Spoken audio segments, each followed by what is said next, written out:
José Passini foi reitor da Universidade Federal de Juiz de Fora, é formado em letras, ele é doutorado em linguística, e os temas e as posições dele remetem sempre a uma palavra esclarecedora da Boa Nova de Jesus, à luz libertadora da codificação espírita, instruindo o uso da razão e do sentimento que facultam segurança das interpretações pessoais necessárias. Pensar é o verbo ativo conjugado na ação reflexiva das palestras e seminários dirigidos por José Passini. Nós agora passamos a palavra a José Passini. Seja bem-vindo entre nós e muito obrigado. Sim.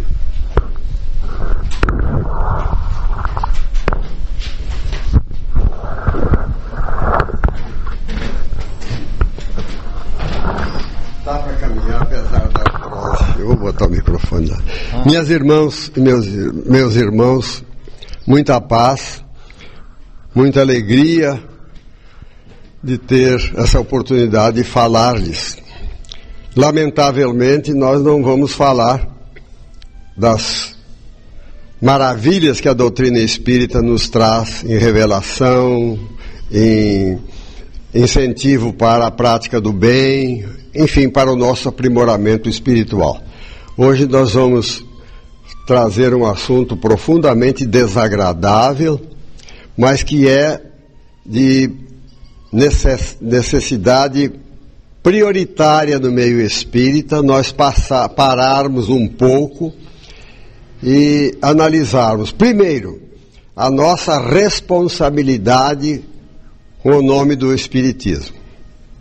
Quando nós nos declaramos espíritas, ipso fato, nós estamos nos declarando discípulos de Jesus, antes de mais nada, e depois de Kardec. Todos nós temos a responsabilidade de zelar pela doutrina que nos ilumina os caminhos. Mas, lamentavelmente, de alguns anos para cá, intensificou-se essa onda terrível de ataque das trevas ao movimento espírita. Começou aí há uns 50 anos atrás, aproximadamente.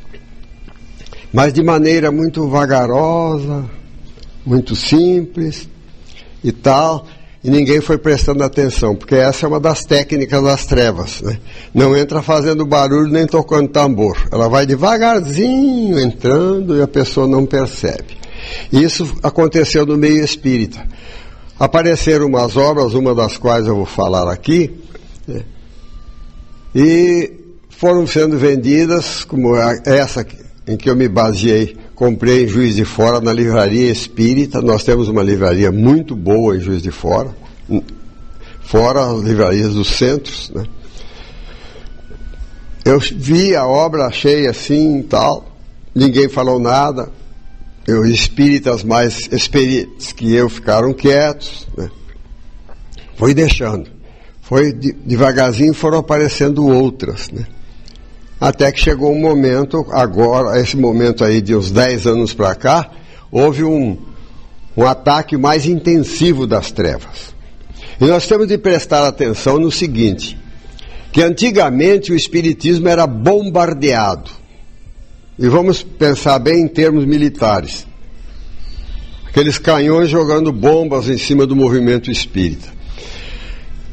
Chama a atenção, e muita gente chegou para o espiritismo por causa desse ataque, porque era uma espécie de propaganda do espiritismo. Mas as trevas, muito inteligentemente, pararam o bombardeio, começaram a implosão. Então, atacar o espiritismo por dentro, através de ataques pessoais aos trabalhadores, mas também através dessa literatura que diminui a respeitabilidade do espiritismo perante os olhos dos outros. Não diminui o espiritismo, mas diminui a respeitabilidade do espiritismo perante as pessoas. Então nós vamos mostrar aqui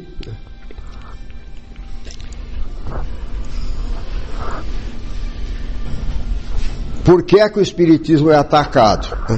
Trazendo-nos de volta os ensinamentos de Jesus, conduz necessariamente ao uso da razão, ao lado dos esforços empenhados no sentido de desenvolvermos o sentimento.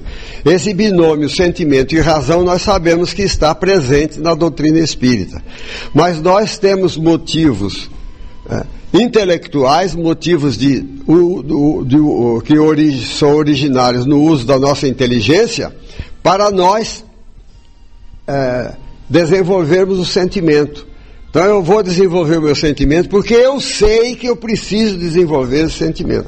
Não é só aquela ideia assim poética de amor, etc. Não, eu preciso, tenho de verificar, tenho que usar a minha razão para me analisar, para verificar os pontos da minha maneira de pensar, de falar e de agir que eu devo melhorar. Então a nossa doutrina alia sentimento e razão. Daí as características que distinguem a nossa doutrina de outras concepções religiosas: o estudo, a análise e a reflexão. Nós, embora não haja tanto estudo como seria de desejar, eu acho que os espíritos gostariam que nós estudássemos mais, mas a doutrina espírita é que leva as criaturas mais na Terra ao estudo de religião, né? Outras religiões, sem querer desmerecer o valor delas, nós já teríamos aqui uma porção de cânticos e louvores, etc, etc. Veja que a prece da nossa irmã foi rápida, né? Invocou aí a ajuda espiritual, e eu preciso de muita delas, né, para falar, né? Então está aí. Formação do leitor crítico. Crítico, a palavra crítica também, ela é mal interpretada de um modo geral. Quando fala crítica, se ele fez uma crítica do livro, porque nós usamos crítica, o fulano está criticando o outro, sempre no sentido pejorativo. Não, a palavra crítica quer dizer análise lúcida. Tanto assim que existem os críticos literários, que muitas vezes escrevem um artigo todo, de várias laudas, elogiando uma obra. Mas o que é isso? Esse elogio todo aí? Isso é uma crítica. Mas nós, de um modo geral, entendemos a palavra crítica pelo lado do avesso, só para olhar coisa ruim. Não. Crítica quer dizer análise. Então, formação do leitor crítico. Todo leitor espírita que é espírita deve ser crítico mesmo. Não tenha dúvida. Conhecereis a verdade e a verdade vos libertará. Quer dizer, não foi o Espiritismo que inventou isso, não. Jesus já falou isso lá no Evangelho de João, né? Como é que eu vou conhecer a verdade? Usando a minha inteligência, a minha capacidade de entender, de ler, de entender, de raciocinar, até de discutir sobre o assunto, né? Olha que Paulo diz: examinai tudo, retende o bem. Com base nessa afirmativa de Paulo, alguns espíritas falam: pois é, mas Paulo disse: examinai tudo, retende o bem. Está certo, tem o direito, todo espírita tem o direito de ler o que ele quiser. Se vocês chegarem aos meus livros lá na minha casa, vocês vão ver lá obras, muitas das que eu critico aqui. Essas não estão tão à mão, porque eu já ponho lá num canto. Mas eu tenho lá obras. Tem a obra do padre Júlio Maria, que escreveu contra o Espiritismo. Tem o livro sobre reencarnação. Comprei o livro, logo vi na livraria. A Reencarnação dos Espíritos. Padre não sei o que, lá da Polônia. Comprei o livro, né? Olha, eu quero ver o que estão falando. Né? O que estão falando do Espiritismo. Cheguei lá, a reencarnação no budismo, no ismo, cadê o Espiritismo? Não falou. Por quê? O Espiritismo fala da reencarnação em teses de Kardec que são irretorquíveis. E eu falo para muita gente: você já leu o item 222 do Livro dos Espíritos? É um ensaio de Kardec de 11 páginas. Um verdadeiro monumento de lógica, de argumentação, em que ele defende a tese da reencarnação. Eu nunca vi, ao longo da minha vida, algum escrito que que argumentasse contra os argumentos de Kardec ali. Nada. A minha universidade tem um curso que tem um departamento, o Departamento de Ciência da Religião. Eu fiquei lá 25 anos, depois dos 5 finais eu fiquei na administração e tal, saí de lá. Mas 25 anos, parede e meia, como nós falamos lá em Minas, né, com o Departamento de Ciência da Religião, e eu distribuindo folheto espírita, todo mundo sabendo que eu sou espírita. Nunca me convidaram. Aliás, me convidaram uma única vez para dar 4 aulas, um bloco de 2 e 2, né? Para dar uma visão do espiritismo, porque o professor estava viajando, então ficou aquela vaga, me convidaram lá, mas nunca mais me convidaram, né? Não se interessavam. Um departamento de ciência da religião que estudava de vez em quando lá budismo, tinha de vez em quando um pai de santo lá vestido a caráter, Hare Krishna, de vez em quando eu via no corredor, mas o espírita que estava lá distribuindo mensagem, eu não queria. Porque os argumentos espíritas são irretorquíveis, não tem dúvida. Se você se apoia em Kardec, acabou, né? Aquele monumento de lógica e etc. Mas examinai tudo, eu tenho o direito de ler tudo. Se vocês me virem aí com um livro qualquer, a não ser de pornografia, né? Mas um livro qualquer que vocês vejam na minha mão aí, ninguém... Mas você está lendo budismo? Você não é espírita? Está lendo? Estou lendo, estou estudando, estou conhecendo. E quanto mais a gente conhece, mais a gente valoriza o espiritismo. Mas nós temos o direito de ler tudo, mas temos o dever de verificar o que é que nós estamos passando para o próximo em nome do espiritismo, nome que nos felicita, mas nos dá responsabilidade. E essa responsabilidade vai desde o dirigente do Centro Espírita, da Livraria Espírita, do Clube do Livro Espírita, até o espírita que pega uma mensagem no centro e vai passar para o vizinho lá. Ele tem de ler aquilo e saber. Agora, se é um centro bem orientado, a mensagem que ele recebe ali deve ter passado pela crítica dos dirigentes do centro, porque a responsabilidade é deles. Atualmente exige-se cuidado redobrado. Leitura crítica de obras mediúnicas, seleção de livros e mensagens que serão passados ao público. Eu vou mostrar aqui a vocês mensagens que foram distribuídas em centro, em nome do Chico Xavier. Cuidado na escolha do livro a ser estudado em grupo. A Treva está trabalhando tão sutilmente que existem obras com capa de psicológicas, de ajuda. O médium é psicólogo, então entra com a determinadas teses, né? O pessoal vai estudar em grupo, mas por baixo, né, subliminarmente, existem ali mensagens destrutivas, semeando, eu vou mostrar depois, né? Amados, olha aí a advertência que nós temos de João, capítulo 1, primeira epístola de João, capítulo 4, versículo 1. Não creiais a todo espírito, mas provai se os espíritos são de Deus, porque já muitos falsos profetas se têm levantado no mundo. Gente, nós temos a advertência de 2000 anos, isso não é brincadeira não, porque sempre os falsos profetas, sintetizando a treva, sempre teve desejo de destruir o bem. E olha o que Paulo fala. E fala em 2 ou 3 profetas, e os outros julguem. Eu costumo dizer que o primeiro livro dos médiuns que surgiu na Terra foi escrito por ninguém menos que Paulo, o apóstolo. Primeira carta de Paulo aos Coríntios, nos capítulos 12 e 14, nós temos ali instruções mediúnicas muito sérias. A minha Bíblia, eu tenho várias, né? Mas a minha Bíblia, que eu consulto mais, é de 1937, tradução de João Ferreira da Almeida, aquela tradução mais aceita pelos protestantes. E João Ferreira da Almeida, ao traduzir a Bíblia, ele colocou títulos, nos vários capítulos, subcapítulos, etc. Por exemplo, a prisão de Jesus, a negação de Pedro, então tem capítulo. Esse capítulo, esses capítulos e subcapítulos da primeira carta de Paulo aos Coríntios,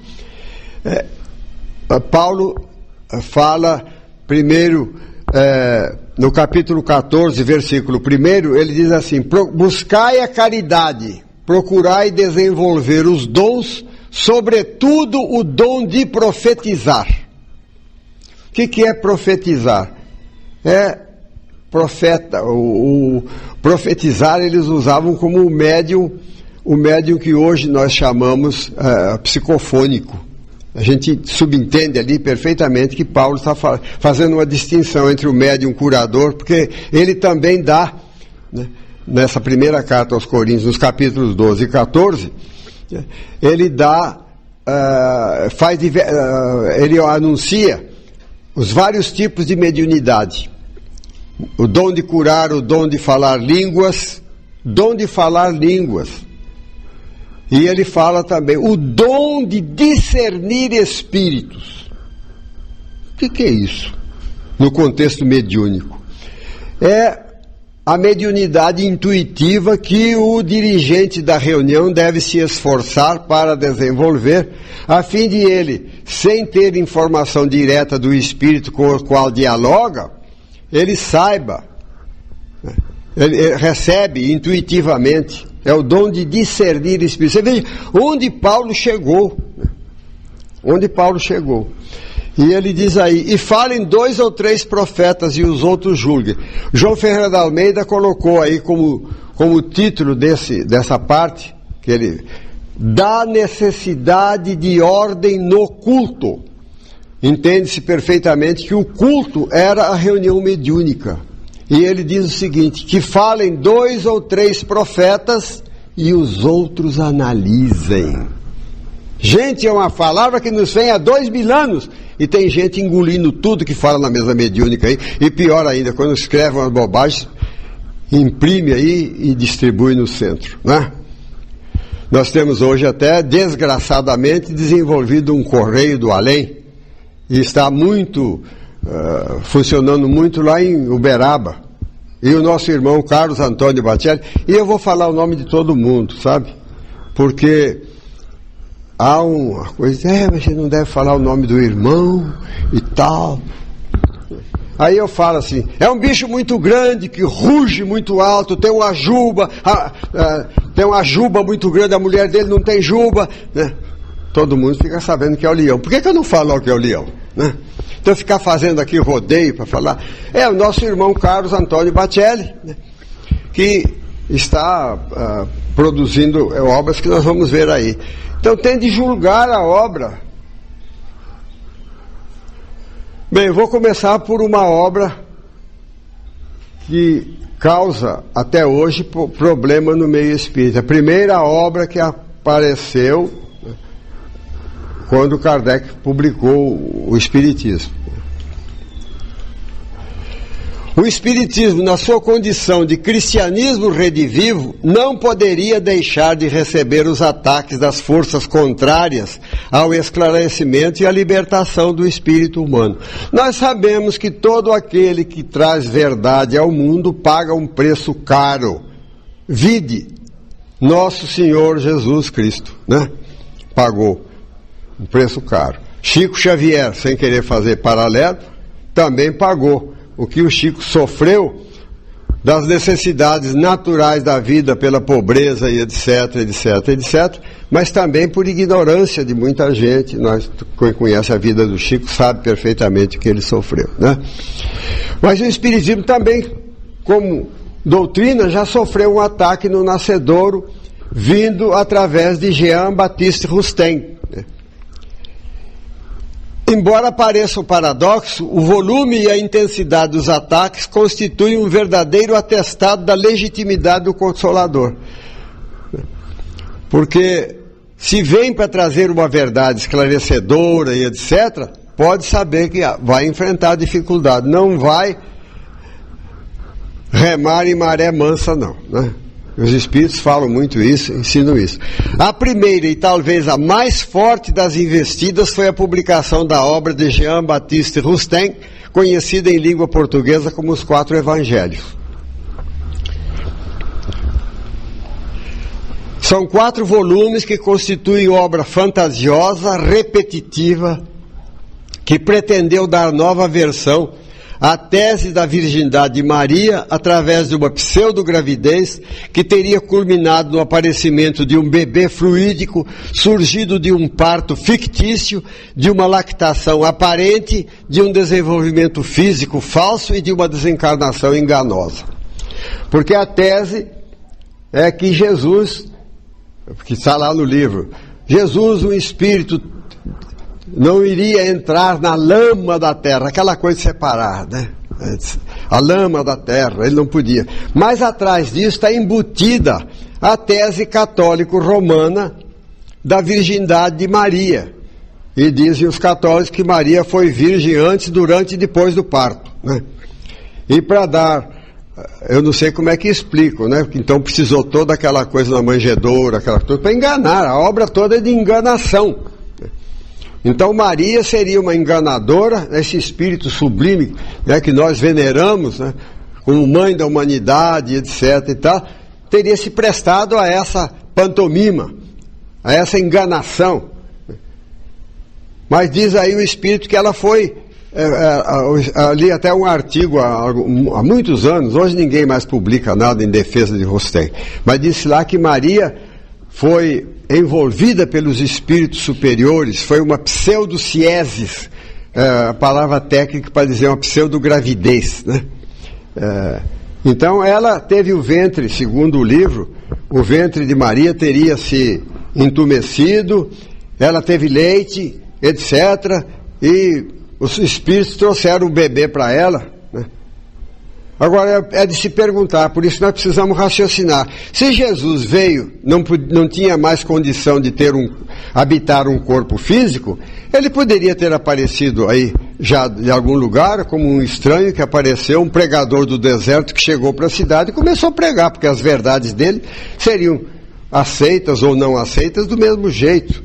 Por que essa fantasia toda? Porque eles querem adaptar ao Espiritismo a tese da virgindade de Maria. Por quê? Porque pregaram séculos após século que sexo é pecado, nós todos somos filhos do pecado, e a Igreja Católica Romana faz isso exatamente para depois poder batizar a criatura, cobrar, tirar o pecado original através do batismo, né? Essa coisa toda.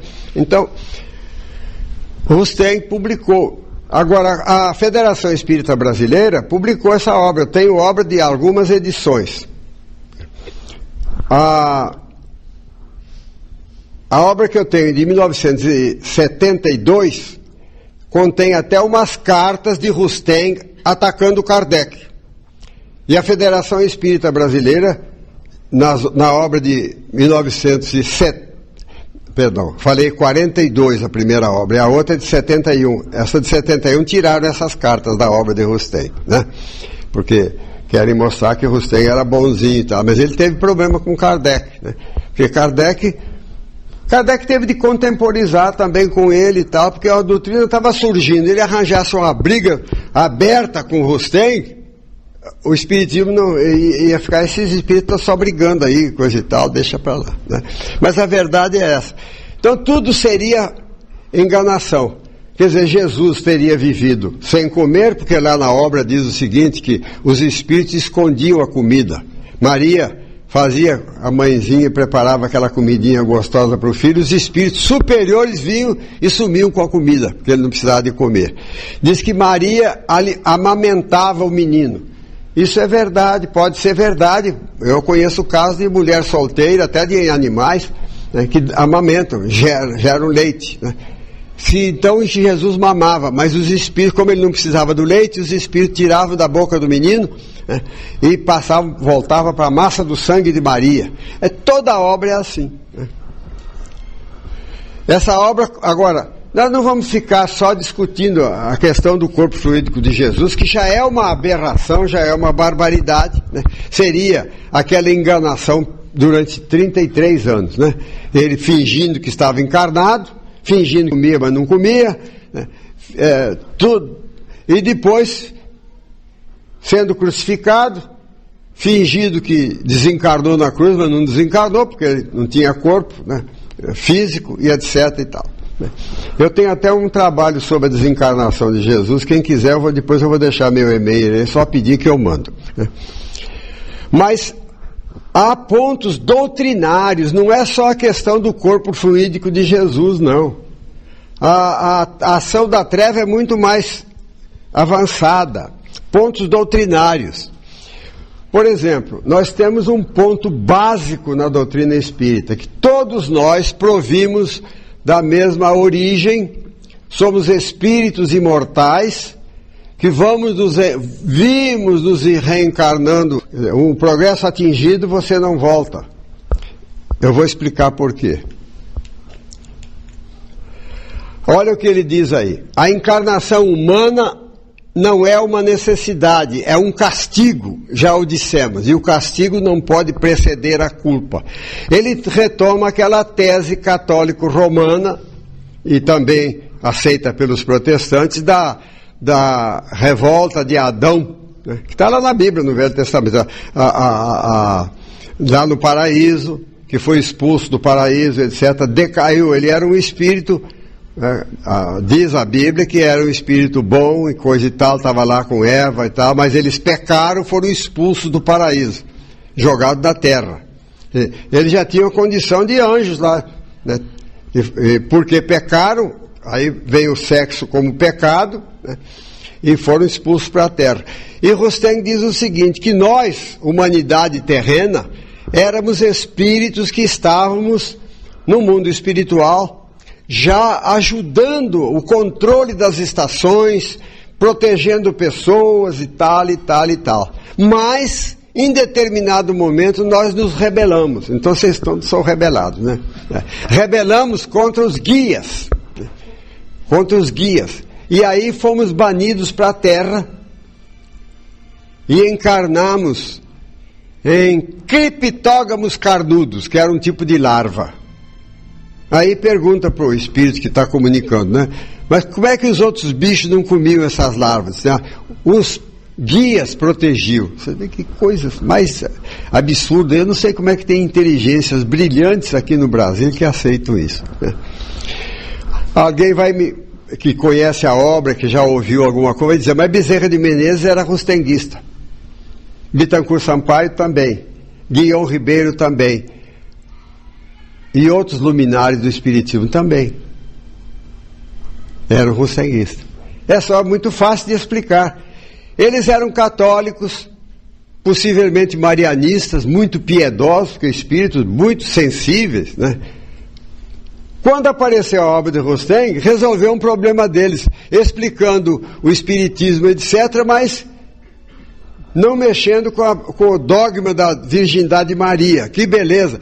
E eles não tiveram tempo de estudar isso não, porque naquele tempo o espiritismo era perseguido mesmo. Ainda no meu tempo de criança havia muita perseguição, jogar em pedra em centro espírita e etc. Calcula no tempo de Bezerra de Menezes, no século XIX, né? Eles não tiveram tempo de parar de discutir isso, etc. Então aceitaram. Mas depois de desencarnado não existe uma linha, nem de Bezerra, nem de Bittencourt, nem de Guion Ribeiro, uma linha que eles tenham escrito em favor de Rustang. Mas a erva daninha de Rustang se enraizou na Federação Espírita Brasileira, que eles publicaram até poucos anos essas edições de livro. Ainda tem estudos lá sobre a obra de Rustang. É uma obra palavrosa, difícil, né? É dura. Meu filho mais velho, que é espírita, estudioso, etc. Pai, eu não sei como é que você tem estômago para ler isso. Mas alguém tem que ler. Ele diz aí que o espírito não é humanizado antes que a primeira falta o tenha sujeitado à encarnação humana. Só então é preparado para lhe sofrer as consequências, né?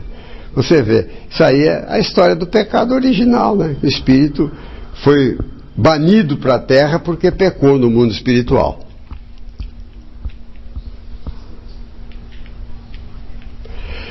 Olha aí. Já tendo grande poder sobre as regiões inferiores, cujo governo aprenderam a exercer. Olha o que nós éramos já, né? No sentido de que, sempre sob as vistas dos espíritos prepostos à missão de educá-los e sob a do protetor especial do planeta de que se trate, aprenderam a dirigir a revolução das estações, a regular a fertilidade do solo, a guiar os encarnados, influenciando-os ocultamente. Quer dizer que essa raça humana está aí fazendo, já foi espírito superior, porque para ter essas atribuições tinha de ser espíritos superiores, né? Muitos acreditam que só ao merecimento próprio devem o que podem, e desprezando todos os conselhos caem. Agora a tese da Igreja Católica é a queda pelo orgulho. Quer dizer que nós estávamos lá. Veja bem que negação terrível. Um espírito que já está nessa faixa de evolução, capaz de desempenhar essas tarefas todas de ajuda, de proteção, controle de estações, controle de fertilidade do solo, etc. Um verdadeiro espírito sábio, de repente, inveja de Deus, e aí vem jogado para a terra. É a tese romana, da Igreja Católica Romana e protestante. Com todo o respeito que nós tenhamos, é a verdade. Primeiro volume, página 311. São 4 volumes assim, de 600 e tantas páginas. Precisa ter estômago para ler mesmo. Porque também é repetitiva. Você lê um, já está vendo. A tônica dessa obra é a simulação. Então tudo parece que é, mas não é. Finge que é, mas não é. O que, porém, Jesus naquela ocasião não podia nem devia dizer, e que agora tem de ser dito, é o seguinte. Ainda eles se dão, os espíritos que se comunicam por você, que se dão a postura, né, de serem os arautos de novas verdades, né? Olha o que ele vai revelar aí. Eu vou perguntar para você, vou fazer uma arguição agora aqui. Qual é a passagem do Novo Testamento que mais claramente mostra a reencarnação dos espíritos? Hein? Também, mas não é... Confesso que Elias já esteve entre vocês. Não, ainda não. Bom, eu vou falar porque senão não vou gastar o nosso tempo para isso.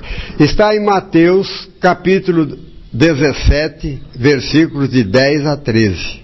Jesus subiu ao monte com Pedro, Tiago e João, não é isso? Essa passagem eu já tampei a boca de muita gente que veio falar. Você tem o Novo Testamento aí? Tem, então abre. Mateus 17, versículos de 10 a 13.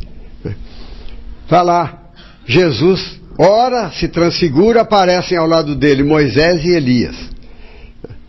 E a fé raciocinada, até que eu até me esqueci de falar na fé raciocinada que eu falei, mas vou falar hoje, foi bom lembrar agora que eu vou citar lá. A prova da fé raciocinada que Jesus ensinou, porque não foi Kardec que inventou, não, foi Jesus. Kardec botou no Evangelho segundo o Espiritismo, fé verdadeira só é aquela que pé inabalável, só é aquela que pode encarar a razão face a face em todas as épocas da humanidade. Ele deduziu isso da obra de Jesus, que Jesus trouxe a fé raciocinada, para nós compreendermos, entendermos a coisa, né? E ali você tem uma prova da fé raciocinada. Vocês estão lembrados dessa passagem? Jesus orou, apareceram Moisés e Elias, ele conversou com os dois e tal e tal. Movimento de encanto. Imagine a emoção daqueles discípulos ao verem Moisés, o pai dos profetas, ali diante deles, né? E do outro lado Elias, o grande profeta Elias, né? Que é defensor do Deus único, etc. Que os judeus sabiam disso tudo. Uma emoção imensa. Mas logo que passou a emoção, um deles fez uma perguntinha para Jesus, uma perguntinha terrível, né? Talvez João, o mais jovem, né? Mas, Senhor, não dizem os escribas que é necessário que Elias venha primeiro? Ele raciocinou, espera aí, todo mundo está esperando a volta de Elias, que virá preparar os caminhos do Messias. Todo judeu sabia disso. Elias voltaria para preparar os caminhos do Messias. Agora ele olhou, Elias está desencarnado, né? Elias está desencarnado. Alguma coisa está errada, Senhor. Se Elias já veio e reencarnou como João Batista, ele está aparecendo como Elias aí. Ou então as escrituras estão erradas. Diz que Elias voltaria para preparar o caminho do Senhor. Ou então, pior ainda, o Senhor não é o Messias. Não se cumpriu. Eu fico encantado com isso, com a liberdade que Jesus dava ao discípulo de questionar até sobre a natureza da missão dele.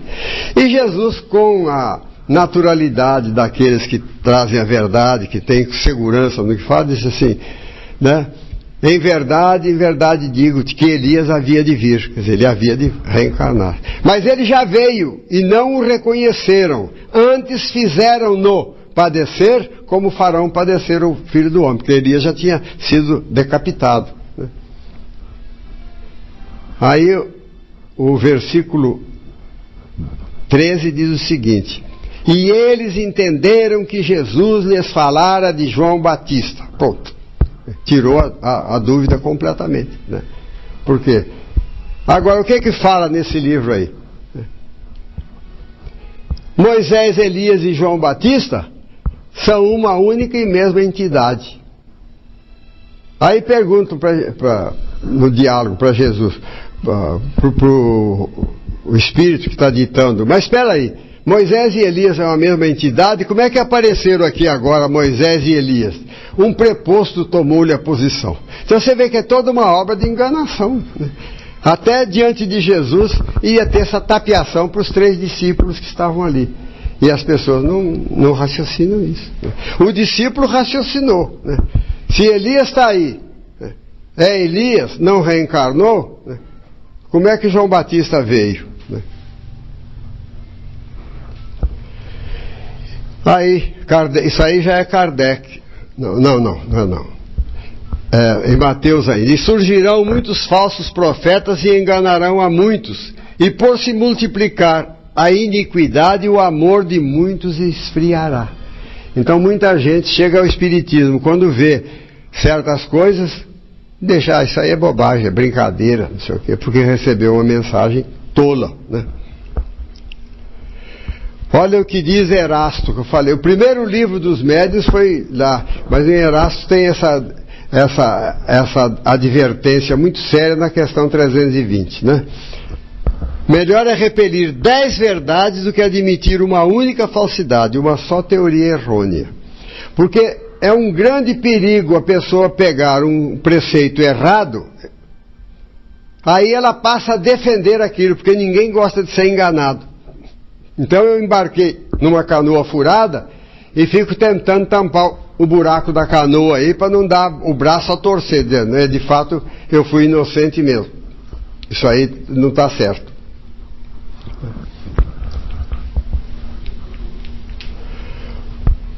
Kardec pergunta: qual o caráter do verdadeiro profeta? O verdadeiro profeta é um homem de bem inspirado por Deus. Podeis reconhecê-lo pelas suas palavras e pelos seus atos. Deus não pode servir-se da boca do mentiroso para ensinar a verdade. O Espiritismo revela outra categoria bem mais perigosa de falsos cristos e de falsos profetas que se encontram, não entre os homens, mas entre os desencarnados. O recado para as reuniões mediúnicas, né? A dos espíritos enganadores, hipócritas, orgulhosos e pseudo-sábios, que passaram da terra para a erraticidade e tomam nomes venerandos para, sob a máscara de que se cobrem, facilitarem a aceitação das mais singulares e absurdas ideias.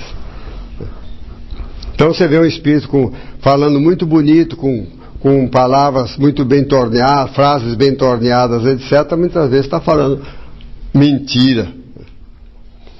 Eu começo com mensagem do astral de Ramatiz. Ramatiz tem uma série de afirmativas boas. Tem, por exemplo, um livro dele, Além da Sepultura, são livros maçudos, todos eles. Além da Sepultura, ele fala sobre o Esperanto.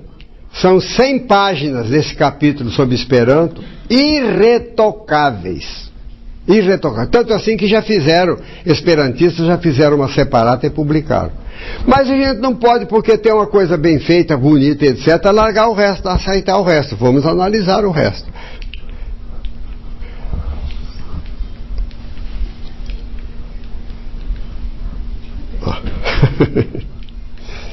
Daqui, olha que ele fala lá, em 1949, quando surgiu o livro Mensagens do Astral, ele falou isso aí.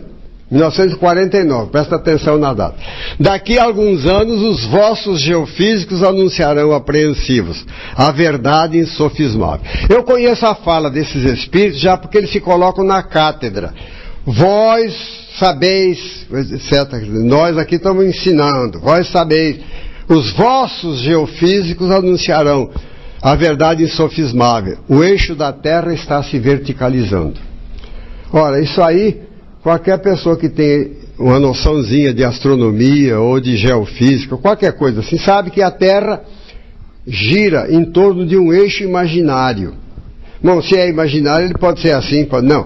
A gente sabe que ele tem 23 graus de inclinação em função da órbita. Ele vai girando sempre assim, né? A órbita você toma por plano. Então, para saber a inclinação do eixo, você vê que é em relação à órbita. 23 graus e uns minutos e tal. E ele disse, o eixo da Terra está se verticalizando. Olha o que ele fala aí. A verticalização, quando for percebida, será incondicionalmente atribuída à periodicidade espontânea dos movimentos naturais do orbe. Gosto de falar difícil.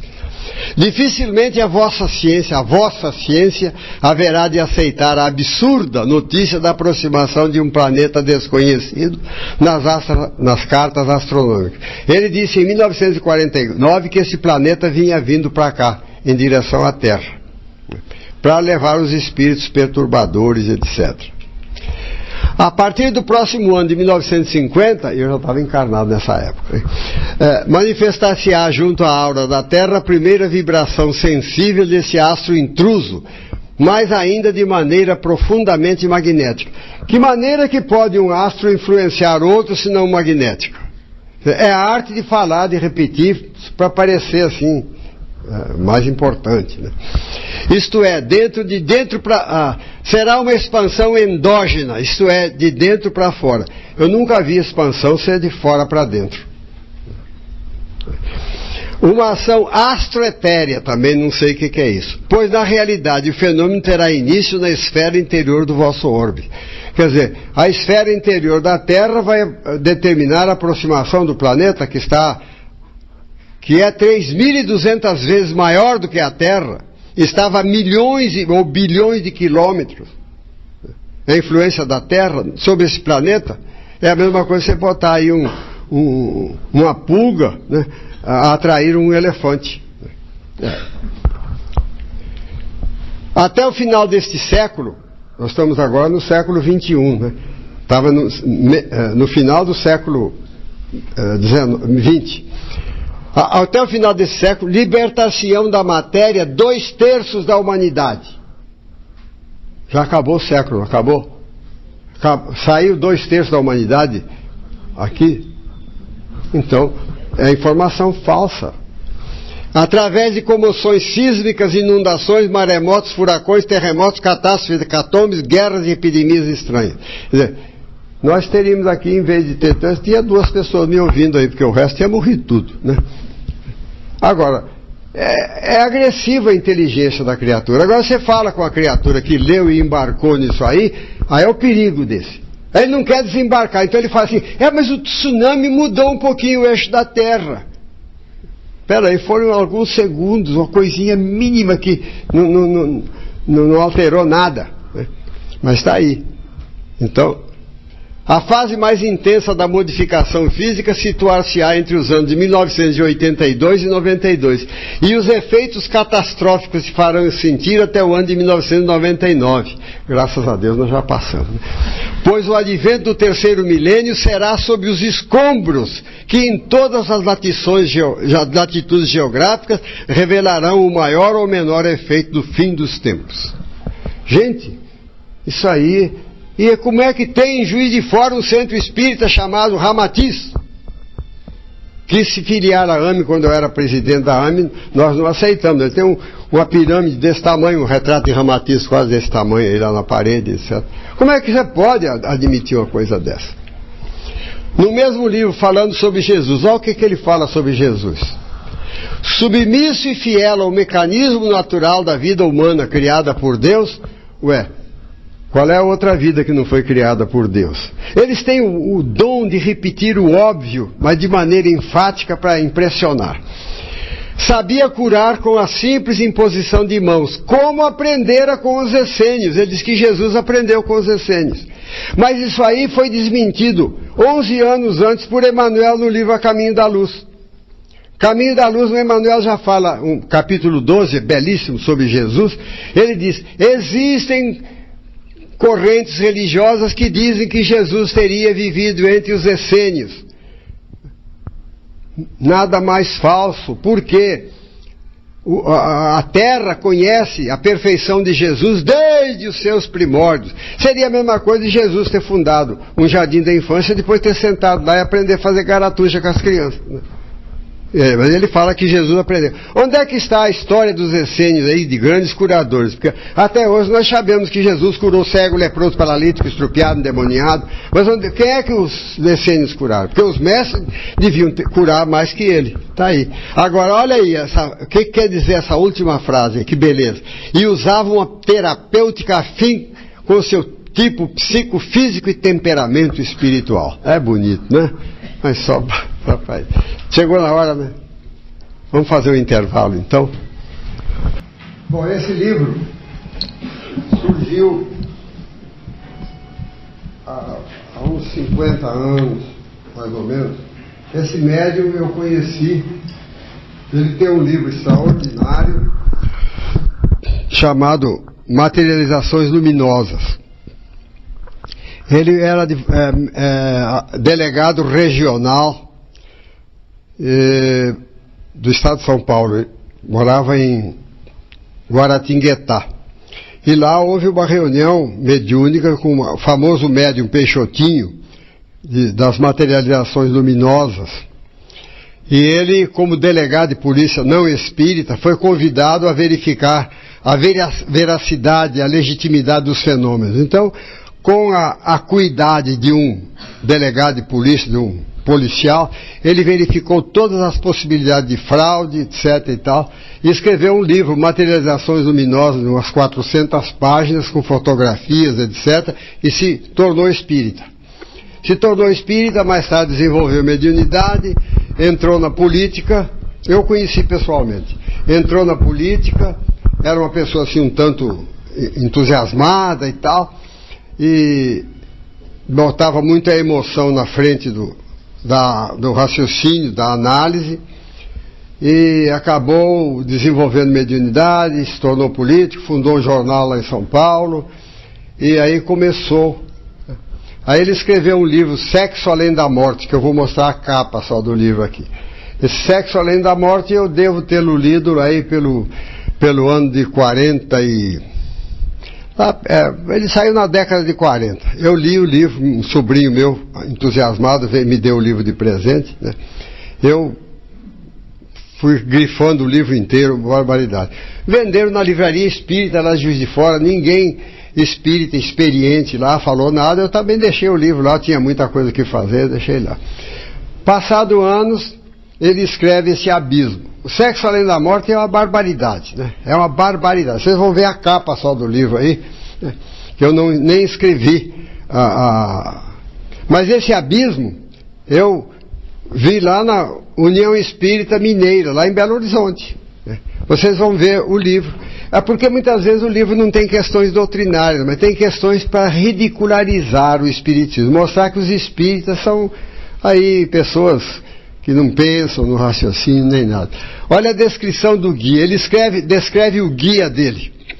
Então ele faz umas viagens astrais, né, deslocado do corpo, levado pelo guia para ver situações, etc. e tal. Depois ele relata no livro. Sexo Além da Morte também. Para vocês terem ideia, Sexo Além da Morte, ele fala lá que esse guia dele o levou para uma zona de sofrimento.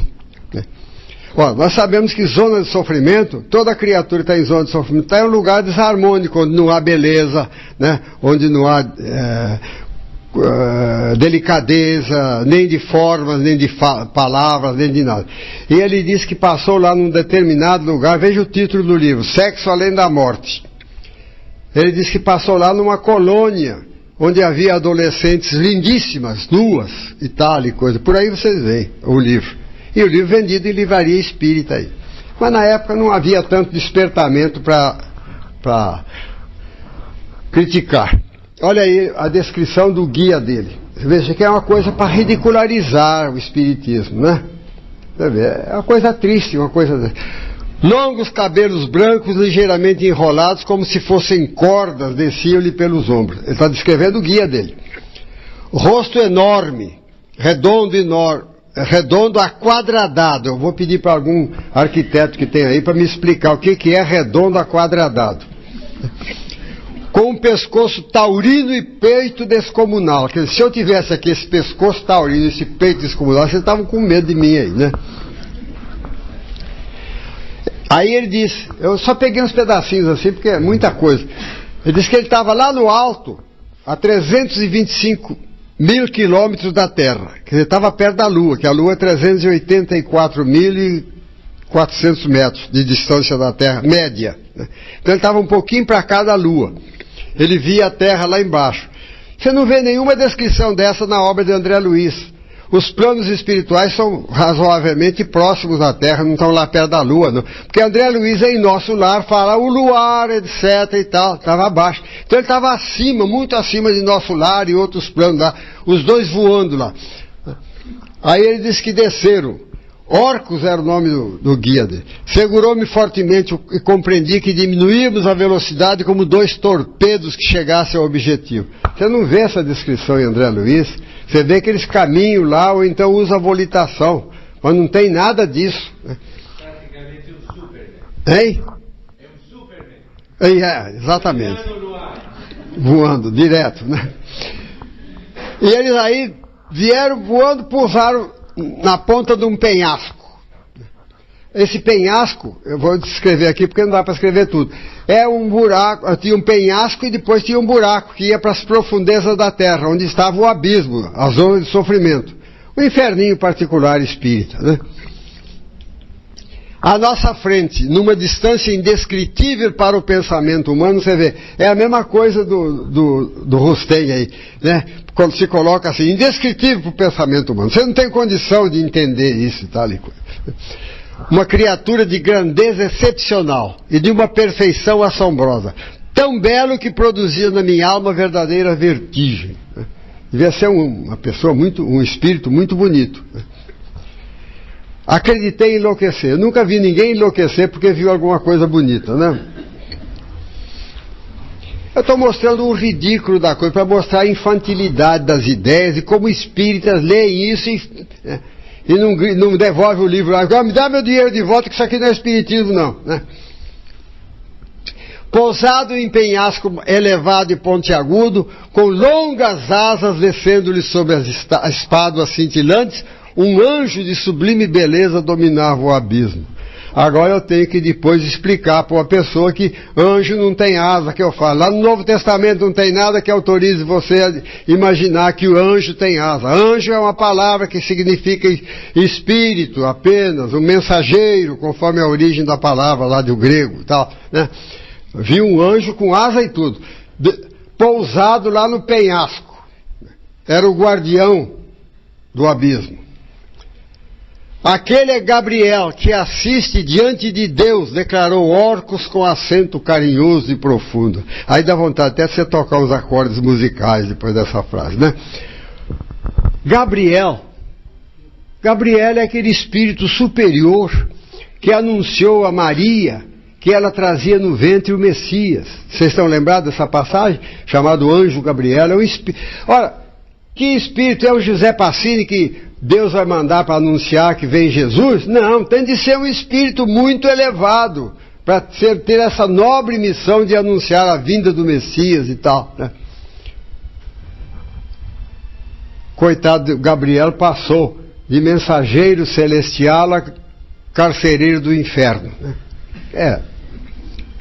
Gabriel sobre o abismo parecia amoroso pássaro de dimensões indescritíveis, alimentando o abismo como o sol que do alto do firmamento alimenta a terra. víamos agora Gabriel perfeitamente sobre a grandiosa montanha, de asas espalmadas, ele até ameaçou voar, né?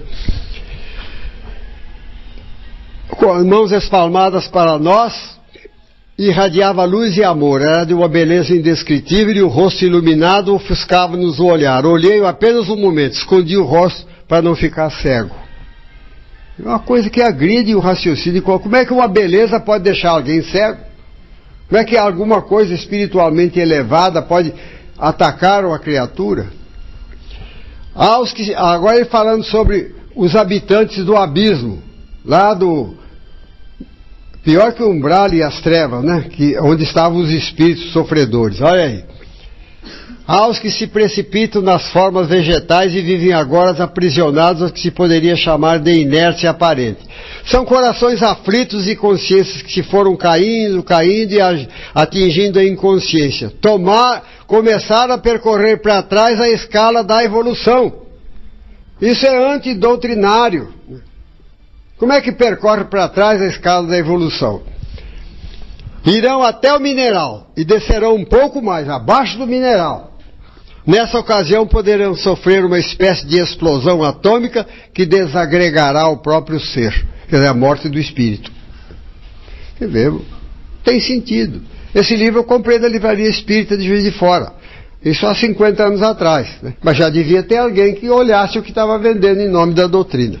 Olha a capa do livro que antecedeu a esse. Olha as figuras da capa do livro. Isso eu não falo assim em reunião pública, etc. Falo em meios selecionados, onde tem pessoas estudiosas e que compreendem a doutrina, não é? Mas é um verdadeiro escândalo uma capa dessa aí. Ele devia ter problemas sexuais, ele próprio, o médium, e o espírito obsessor ardiloso aproveitou isso. Porque tem passagens lá no livro que... Médium Carlos Antônio Bacelli, Espírito Dr. Inácio Ferreira. Eu analisei 15 obras dele. Esse médium mora em Uberaba,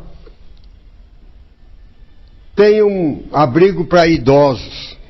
Essa história de abrigo para idoso e lar para criança, coisas admiráveis.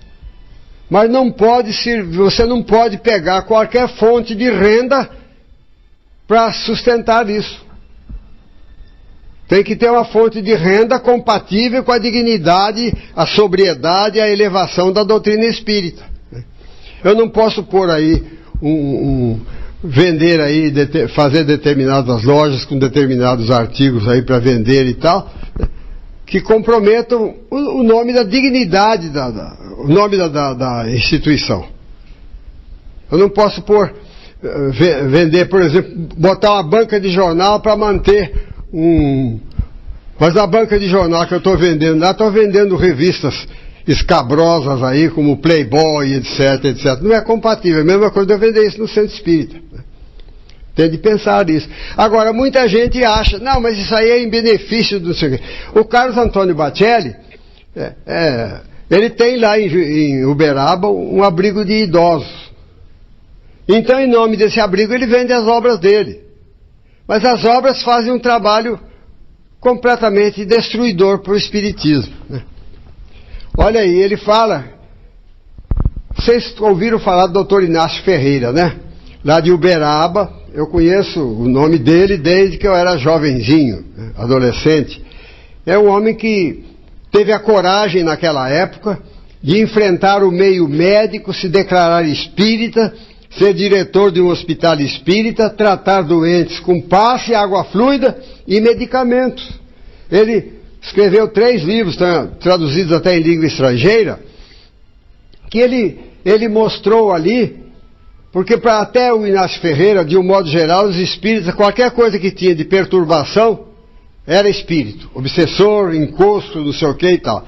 E para os médicos era coisa cerebral, resolvida através de choque elétrico e de medicamentos, etc. O doutor Inácio Ferreira mostrou 2 coisas, que muitas vezes a perturbação que eu começo a sentir não é porque tem um obsessor me perturbando, não. É porque algum acontecimento do presente fez vir à tona algumas lembranças do passado que estavam arquivadas em mim, né?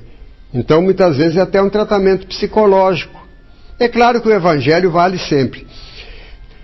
Médico eminente, trabalhou 50 anos lá em Uberaba. Quando o Chico desencarnou, o Carlos Batelli já não frequentava a casa do Chico a pedido do Chico, né? Mas logo que o Chico desencarnou, dali um pouquinho apareceu o Dr. Inácio Ferreira se comunicando pelo Batelli. Agora vocês vão analisar aí se é compatível com a dignidade da doutrina espírita o que esse espírito fala. São espíritos que chegam falando uma porção de coisa e tal, que iludem muita gente, e embarca muito espírita também revoltadinho e tal, porque ele tem umas mensagens assim para a pessoa se insurgir contra dirigentes de centro, disciplinadores, etc. e tal, né? Ele diz que ele é diretor do Hospital Esperança.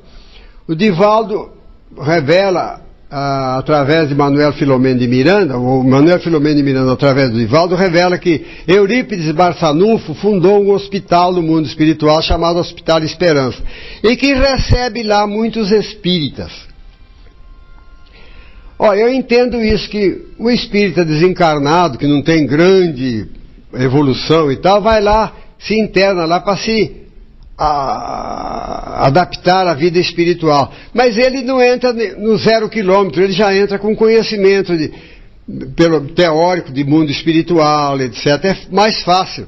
É a mesma coisa de você pegar um aluno que já frequentou todo o curso primário antigo, e você pegá-lo no ginasial, do que você pegar um aluno analfabeto no ginasial. Você tem que dar uma... Então você já pega esse, você seleciona aqueles que já são alfabetizados e que não são alfabetizados. Eu entendi assim, mas o doutor Inácio pegou o contrário. Disse que esse Hospital Esperança foi criado só para receber espíritas desencarnados, que a maioria desencarna todos fora da faixa, né? Já muda a tônica da coisa, né? Agora ele diz que ele era o diretor do hospital. Olha que ele fala: não sei quando é que eu vou me livrar desse karma. Peraí, todo espírita consciente fica ansioso para, se eu desencarnar amanhã, me arranjarem um servicinho lá no mundo espiritual para eu continuar meu progresso, né? Todo espírita consciente pensa isso. Quem é que pensa daqui, que pensa, eu quero arranjar uma rede bem boa lá para deitar e ficar por conta, e Bezerra de Menezes vir trazer um refresco para mim, né? Não tem desse negócio não, né? Então, mas ele está dizendo que é karma, ele ser diretor de um hospital no mundo espiritual. Olha aí o que ele fala. O livro todo ele conta que ele é diretor do hospital. Também sou susceptível a crises periódicas de depressão. Afinal, o que me consta, ainda sou gente, não é? Se você souber que um psiquiatra da Terra está com depressão, você fala: esse homem precisa de tratamento.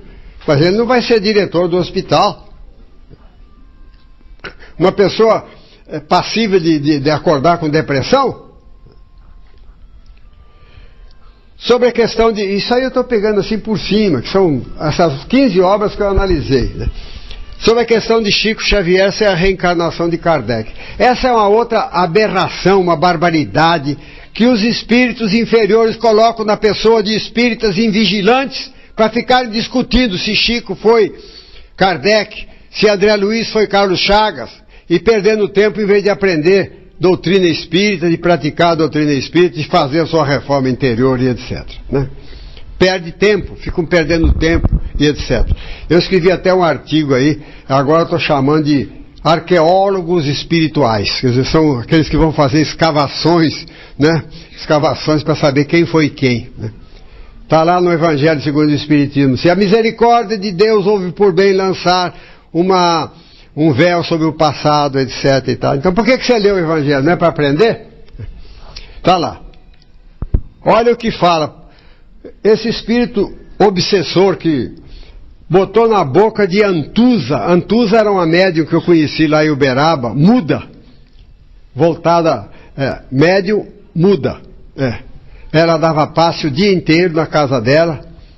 Ela tinha uma salinha lá no fundo, onde ela costurava, fazia coxa de retalho para dar para os pobres. O pessoal todo levava retalho lá, e ela estava o dia inteiro à disposição. Chegava uma pessoa lá, sentava, ela mandava ler uma página do Evangelho, lia uma página do Evangelho, aí ela dava passe, frutificava a água, mandava a pessoa embora. Era a média de 24 horas por dia, né? Era muda. É interessante, eu cheguei a me comunicar com ela, ela se comunicava muito bem através de gestos e coisas, né? Muito interessante. Mas bota isso aí na boca da Antusa, né? Diz que Chico e Xavier têm essas coincidências interessantes. Da personalidade de Kardec, a personalidade de Chico, inclusive a semelhança física. Isso parece que é para ridicularizar a gente, é para chamar a gente de bobo, não é? Do outro lado do espelho, é um dos livros que ele escreveu. O espírita tem a mania, só para atacar o espiritismo e a mediunidade e os médiuns. O espírita tem a mania de se julgar sempre com a verdade. O médium, perguntaram para ele, para o doutor Inácio, por que o senhor não volta lá no ele tinha uma mesa mediúnica muito boa, trabalhava, tratava de doentes, na desobsessão. Por que o senhor não volta lá para dar comunicação através dos médiuns que ficaram lá no sanatório? Disse assim, o que é que eu vou fazer lá? O médium me acolhe, me agasalha, abre a boca e só deixa passar o que não conflita com seus pensamentos. Sendo assim, o que vou fazer lá? Passar raiva? Passar raiva eu passava da condição de doutrinador, de dirigente dos trabalhos mediúnicos do sanatório, que fui por mais de 50 anos. Ele está tentando desmentir a obra que o doutor Inácio fez aí, né? Agora, ele ataca, bota em dúvida o exercício da mediunidade. Para quê? Só se for para xingá-los. Veja bem se isso é palavra do espírito, né? Vou lá só para xingar os médios? Por favor, senhor médio, senhor revisor, não me queiram tolher a liberdade de dizer o que penso, de maneira que penso. Aliás, para que saibam que sou eu, basta mesmo que eu abra a boca ou que acenda um cigarro. Dr. Inácio fumou muito. Apesar disso, ele desencarnou com 84 anos de idade, né? Ele fumou muito durante a vida. E ele era assim, tinha uma franqueza rude, não era grosseiro não, mas ele não tinha papa na língua não, falava, né? Mas ele põe coisas na boca do Dr. Inácio que uma pessoa educada não fala, né? E ele, nesse livro ele fala 25 vezes sobre o cigarro. Aí a dona Modesta fez um café, eu meti a mão no bolso do jaleco, tirei um cigarro, acendi o cigarro, a fumaça do meu cigarro, não sei o que, tudo ele fala 25 vezes. Então eu fiz a análise do livro e botei, ele falou 25 vezes em cigarro sem falar nada contra os malefícios do fumo. E nunca pus na internet nada, mas eu distribuo para um, para outro, põe na internet, publicaram coisas minhas e tal, né? No livro seguinte ele diz que espírita desocupado já contou quantas vezes eu falei no outro livro de cigarro. Falei, a honra de eu ter um espírito atrás de mim, né? Vou dizer a vocês o que penso. Os meus gatos, que ainda sobrevivem no sanatório, apesar de alguns dias purgados, são melhores intérpretes meus do que os médios que andam por lá. Os médios não querem estudar, não querem disciplina, ficam parados ao redor da mesa feitos uns robôs. Nem pensar eles pensam. Esvaziam a mente de ideias, esperando que os espíritos façam tudo. Está acabando com a classe mediúnica, né? E depois mentem.